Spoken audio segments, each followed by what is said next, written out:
The Hard Shoulder on Newstalk. With Nissan Subscribe and Drive. No deposit, no compromise, no fuss. Find out more at nissan.ie. Hazel O'Connor was there. She was performing there. Hazel is, of course, singer-songwriter. She joins me now. Hazel, does that bring back some memories? Well, it was a mad day. That's all I can say. It was a totally mad day. Talk me through a bit of that. Well, okay. I think it was kind of one of Ireland's, or was Ireland's first big major rock concert festival ever. So nobody was really, I guess, quite prepared as how to do and what to do. The crowds were brilliant, but they were very overzealous. There was one fella when I was taking my clothes off in my caravan backstage being between the stage and the river. It wasn't really, salubrious backstage. And I was in my caravan taking my clothes off, and suddenly a head popped through the window going, "Hazel, Hazel!" Whoa! And there was a lot of excitement going on. I remember, to escape the excitement, I went on stage at the side to watch U2 play before I went on. And Bono caught sight of me, and he decided to pull me on the stage, which was great. A moment in my life, except for I didn't know the song words properly at all. So I was kind of watching the audience, and they all know everything, and I'm going, oh no, and I'm miming what they look like they're singing. No, wait, what song was it?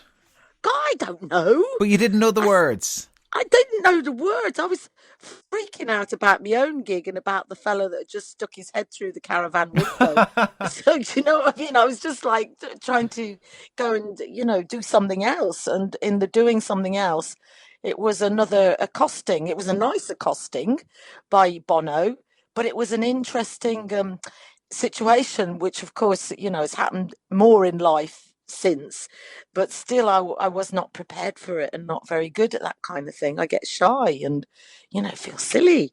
And especially when there's I don't know how many thousands of people there, but it looked a lot. You two weren't, I suppose, as big a deal then as they are now.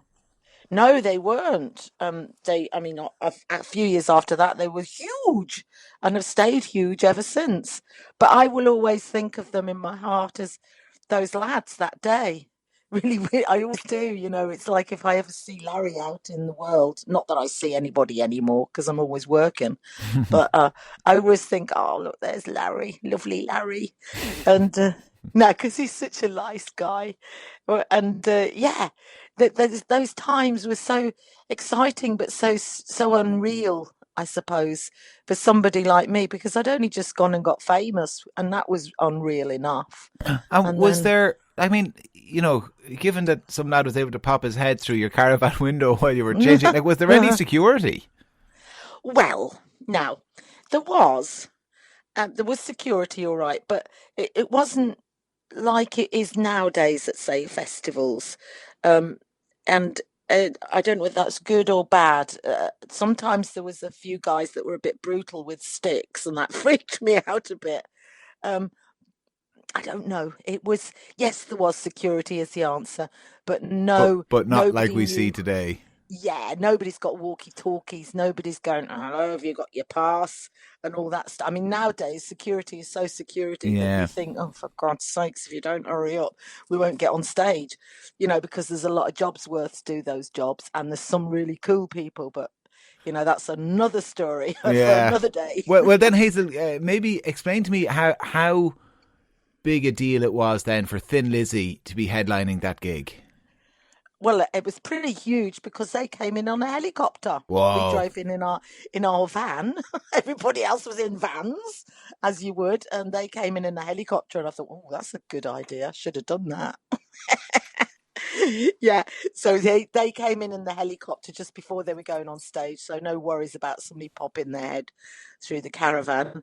And then Phil's mum was up in the castle, and then we all had something to eat up there afterwards. So you all got to meet up afterwards? Yeah, well, I met up with Philomena, Phil's mum, beforehand, and we got on really well, and it was a lovely.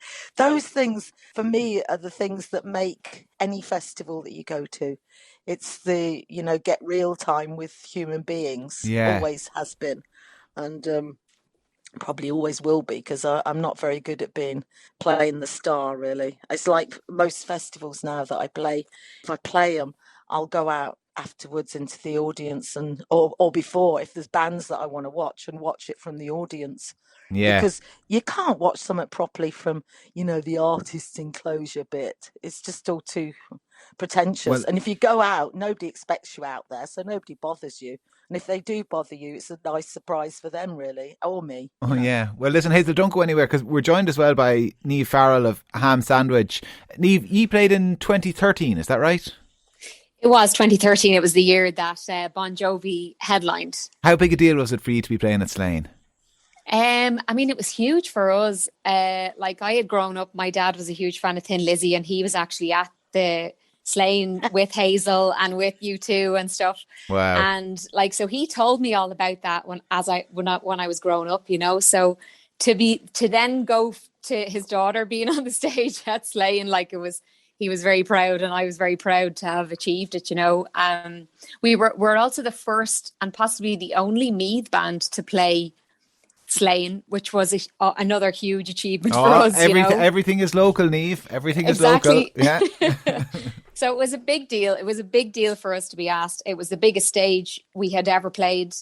Probably still is the biggest stage we've ever played, I would say. And huge, big thing to us. We were very excited to get to play Slane. Yeah. And it's incredible, Niamh, isn't it? When you think of things like, the Trip to Tip, Fela and Witness and Oxygen and all these other festivals that have come and gone, like there's such longevity with Slane, like 40 years today. We're talking about it. There's no sign of that abating, that interest in a gig every year at Slane Castle.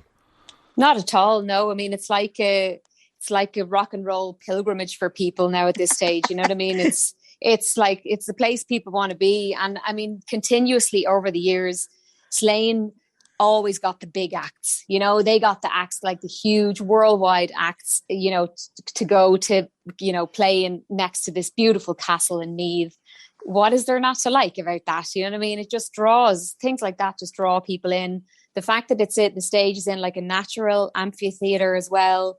It has all the pluses of a place, to put on an amazing show, and that's how it's lasted so long, I think. And I'm sure by 2013 they'd got their act in order, hadn't they? You didn't have someone poking their head through the caravan window when you were getting ready, did you? No, I didn't. But I know that Podge actually had a tough time getting into Slane, and he got stopped by the guards on the way in because there was, security. And he was like, I'm in a band called Ham Sandwich, and the guards thought he was having a laugh. No way. The guards nearly stopped him. He was like, yeah, no, you're having a laugh. And Podge said he pulled out a Ham Sandwich CD and held it up to the guard and said, no, honestly, I'm in this band. And he looked at him and he went, go on, so. And let him go in. You can imagine the guard that night telling his friends, some chancer came up to me and, I felt sorry for him. So I let him on in anyway after he claimed to be in a band.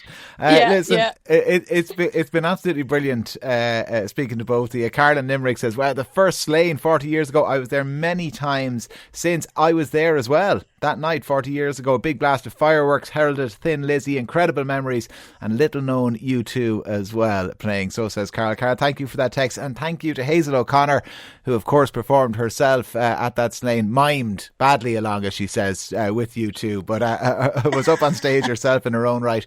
And Niamh Farrell, who's been up on stage in her own right since in 2013 with Ham Sandwich. Thank you both very much for joining me here in the Hard Shoulder.